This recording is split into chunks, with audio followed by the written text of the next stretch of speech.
So I'm hoping this story's not true, but it comes from an NBA website called Clutch Points. And it says today, sources close to the Lakers say that if James asked the Lakers to trade him, and his name's swirling around trade deadlines in like February, they would work to find LeBron a deal where he'd rather be, but it is believed James would only go if Bronny James, his son, would be part of the deal. So that's weak. I mean, the moment LeBron made playing with his son a priority, he probably punted on winning any more titles. So let's just be honest about this. Bronny's not an NBA player. He's not. He's not a primary ball handler. He's not a shooting guard. He's tiny. He's athletic, but everybody in the league's athletic. He's not an NBA player. So I totally supported LeBron, again, with his son in that moment. The first night they played together, totally supported it. But we got to stop pretending here. This is getting Globetrotter level shticky. Bronny's not an NBA player. He's a G League player, and he's not a dominant G League player. He's not even a very good G League player. And he wasn't a very good college player on a solid program, not a great one. So again, if Bronny and Bron were playing at the UCLA gym here 5 minutes from where I sit, and it was August, and we all had our iPhones out, that's awesome. But trying to force us to believe like this is a real thing, we got to stop pretending. It's inauthentic. It's just not good. And listen, NBA stars have always aged strangely. Michael Jordan was on the Wizards. He was cranky and didn't get along with his Washington teammates. Melo was sending us random videos from gyms wherever, seeing if he could make another roster. Shaq was on 3 teams in 3 seasons, and LeBron's trying to make us believe that Bronny's an NBA player. He's a nice kid, and he's athletic, but he's a 6'1" non-point guard. They do not exist. That would be like saying a really super slow wide receiver. They don't exist in the league. And so, I mean, listen, I'm not trying to be mean, but have we gone from the decision to the delusion? If this story is true, and I don't think the Lakers should trade LeBron because the attendance is still good. He's the second best player on the team. He's a playmaker, and outside of Austin Reeves, they don't have another. So I think trading LeBron is ridiculous, but the Lakers have sort of allowed this, and there's where we stand now. He's at the center of trade rumors. And it just feels terribly inauthentic. I can be okay with a moment, but not think it's a movement, right? There's a lot of moments I support. They don't need to be movements. And I think it's just inauthentic to try to make this a package deal would be saying, hey, both are what another team wanted. And I think LeBron at this point has a very limited market. I don't think Bronny has one at all. Just being real here.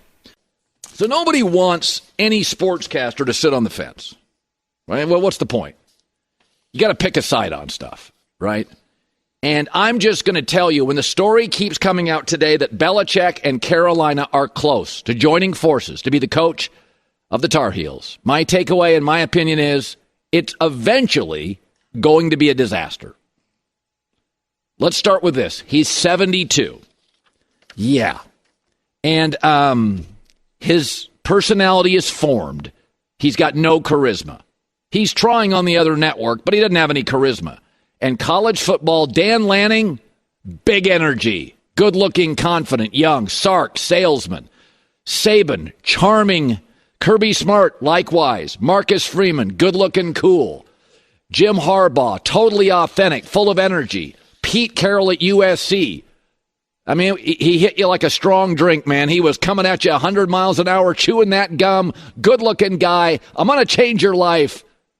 The players choose you in college football. In today's NIL, Bill's Patriot way, hey, take a little less for the team. Yeah, that's not happening. That's not happening. So that's the number one reason.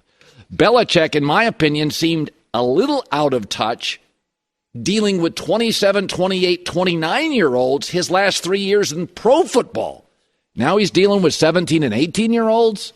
So that's the first part. The second part is, and this is true in a lot of universities, but it's really true at Carolina, the administration at Carolina right now is a little bit of a mess. Academics one side, sports on the other. This is a proud university that's rival is the academic power Duke, so they don't want to take a second fiddle to anybody. So North Carolina is serious about academics, and there's a lot of pushback upstairs in the academic world to the sports world and the football program. And by the way, what's interesting is the top college football agent is Jimmy Sexton. He is a power broker. Why isn't he sending his best candidates to Carolina? Why are like second-tier candidates backing out? Agents will tell you the truth, where they send their people. If top agents in any industry start sending their people to certain locations, or not sending people to certain locations, it tells you everything. Why isn't Jimmy Sexton sending all of his great clients to Carolina? Because it is a top 20, 25 job. So, and the third thing is, I think it's all about Bill Belichick wanting to give this job to his son in like a year. I think he's going to get worn out a year in and say, I want to give it to my son, which, by the way, I get it. I'm a dad. Totally get it. But whereas Deion Sanders went to Colorado and he was about attitude, us noticing a program that was irrelevant, swag, confidence. And I truly do believe that Deion Sanders really does care about elevating young men.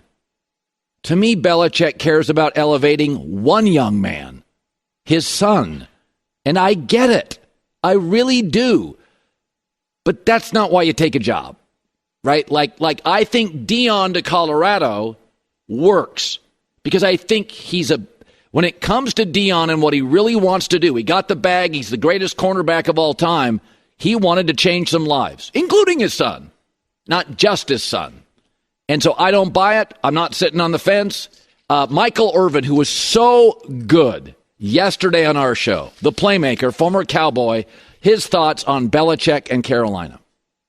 The current landscape of college football is a lot different than even when Jimmy was in college. You know, so much different back then. You know, Jimmy can really use the hammer to keep you in line. I just don't know if Coach has the time to counsel. And that's what it's going to take. That's what makes Deion so great in college. He's really a mentor coaching. Coach is a coach that is forced to mentor. It's a lot dealing with kids in there, and I just think it's that's not what Coach wants to be doing. He wants to coach football. Yeah, college football has gotten harder for college football coaches in the last 5 to 10 years.